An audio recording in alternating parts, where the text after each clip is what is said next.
Hello à tous, dans ce cours j'aimerais qu'on parle des différents opérateurs en JavaScript. Donc on en a déjà vu en fait, quand on avait écrit var x égale 12, le premier opérateur qu'on a vu ici, j'ai pas mis de console log, pardon, console log du x. Okay, le premier opérateur qu'on a vu c'est le égal. Son rôle c'était de nous dire, tu prends le chiffre 12 et tu le mets dans la variable x. Ok, ça c'est le égal. Si par exemple j'écris var y, juste à chaque fois j'ai mis sur la même ligne le fait que je crée la variable et le fait que je mets une valeur dedans. Mais quand j'écris var x égale 12, j'aurais très bien pu écrire var x et plus loin x égale 12. Juste pour vous montrer, vous voyez, ça a marché de la même manière. C'est-à-dire que là j'ai créé la variable x et la ligne d'après j'ai mis le 12 dedans. Ok, donc ça c'était pour le égal qui permet de mettre une valeur dans une variable. Maintenant, il y a pas mal d'autres opérateurs, par exemple arithmétiques, qui permettent de faire des opérations sur les nombres. On va créer une autre variable. On va remettre ça sur une ligne juste. On va créer une autre variable, y. Et dedans, on va mettre le chiffre 5. Et on va créer encore une autre variable qu'on va appeler result, comme résultat en anglais. Et dedans, on va mettre x plus y. Et je vais imprimer à l'écran le result. Là, il m'écrit 17. Qu'est-ce qui s'est passé? Donc, j'ai mis dans le x 12, j'ai mis dans le y le 5, et j'ai mis dans le result le x plus le y, c'est-à-dire le 12 plus le 5, c'est-à-dire 17. Donc, il m'a imprimé le 17 à l'écran. Donc, de la même manière, on a fait plus, il y a aussi le moins. Vous voyez, maintenant, il m'écrit 7. Il y a le fois, le multiplier, 60. Il y a le diviser. Si je divise 12 par 5, ça fera 2,4. Une autre chose qu'il y a, c'est le modulo. Je vais vous expliquer vite fait ça veut dire quoi. En gros, ça veut dire le reste de la division. C'est-à-dire que si je divise 12 par 5, si je prends que les entiers, normalement ça fait 2, ça ne fait pas 2,4. Donc, si on dit que ça fait 2, c'est-à-dire 2 fois 5 est égal 10, donc le reste, c'est également 2. Juste pour vous montrer, il m'écrit 2. Donc, on a bien compris, c'est-à-dire il a divisé le x par le y, c'est-à-dire le 12 par le 5. Il y a 2 fois 5 dans le 12. On ne peut pas en mettre un troisième en entier, on n'en met que 2.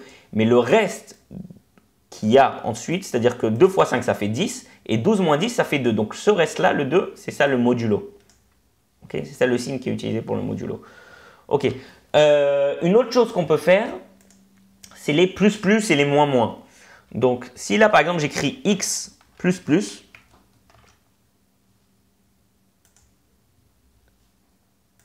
voilà, je reprends. Vous voyez, là, ok, j'ai fait une petite erreur. En fait, c'est pas ça que je voulais écrire. J'ai créé la variable result et je lui ai donné x plus plus. C'est pas ça que j'aurais dû faire. En fait, c'est directement, j'aurais dû imprimer le x ici. Et après, je vais vous expliquer la différence en fait. Voilà. Là, le x maintenant, il est plus égal à 12 parce que j'ai écrit x plus plus. D'ailleurs, en fait, j'aurais pas besoin de le mettre dans le result. On va le mettre directement en ligne tout seul. X plus plus. Voilà, ça fait 13. Ce plus plus, il veut dire exactement x est égal à x plus 1.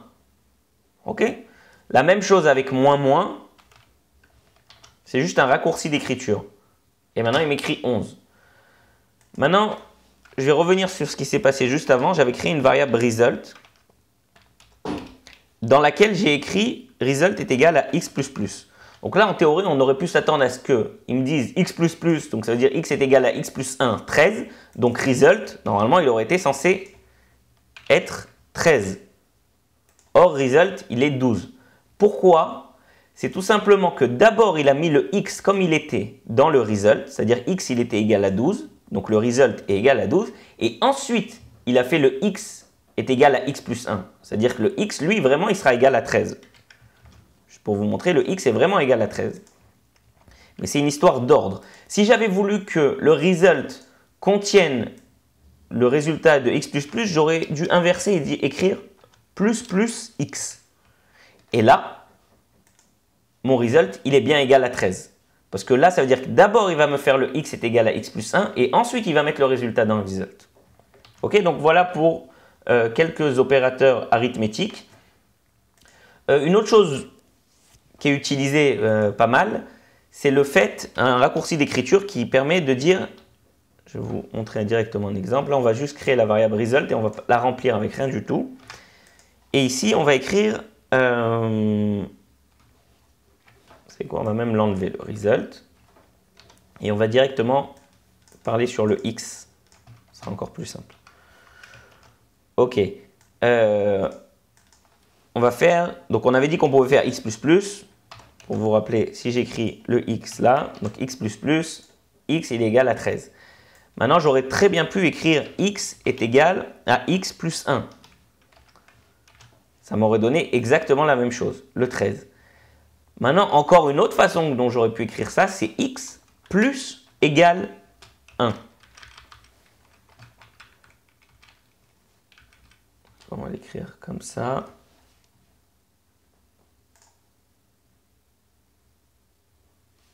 Voilà.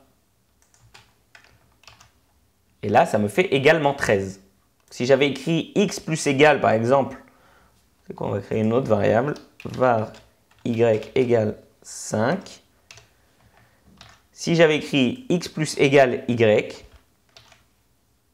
ça m'affiche 17. Pourquoi? Parce que cette ligne, c'est juste un raccourci d'écriture, mais c'est exactement comme si j'avais écrit x est égal à x plus y. Vous voyez, ça fait également 17. Donc là, je voulais montrer avec le plus, ce raccourci d'écriture. Bien entendu, il existe également avec le moins. Ça veut dire x moins égal, c'est x est égal à x moins y.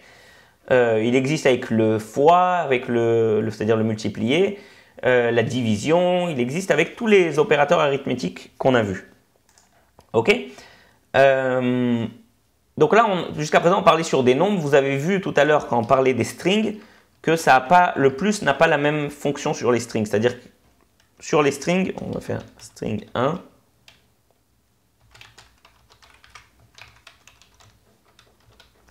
Var string 2.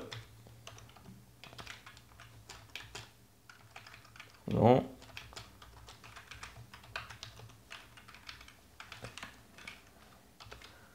Ok, et là par exemple, je pouvais utiliser le plus pour dire tu me les mets les uns à la suite des autres. C'est-à-dire que là, si j'utilise le plus, string 2, il n'a pas du tout le même effet.